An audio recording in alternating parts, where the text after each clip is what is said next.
اللہ قرآن میں فرماتا ہے، یقیناً تمہارے اس غم کا انجام آغاز سے بہتر ہوگا۔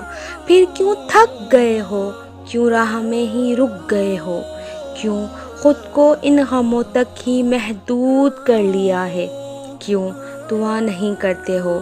اللہ نے خود تم سے وعدہ کیا ہے کہ اگر ثابت قدم رہو گے اور اللہ پر یقین رکھو گے تو ہر کہانی کا اختتام پرسکون ہوگا۔ اس غم کا آغاز جیسے بھی ہوا، جس سے بھی ہوا، مگر اس کا اختتام بہت پرسکون ہوگا۔ یہ جو طوفان تمہارے سینے میں اٹھتا ہے یہ بھی مدھم پڑ جائے گا۔ جو یاد تمہیں سونے نہیں دیتی اسے تمہارے دل سے مٹا دیا جائے گا۔ جو تمہیں چاہیے وہی تمہیں دے دیا جائے گا۔ جو بہتر نہیں اسے بہتر بنا دیا جائے گا، اور جو چھوڑ گیا اس کے بدلے تمہیں اس سے بھی بہتر عطا کر دیا جائے گا۔ پھر کیوں شک کر رہے ہو؟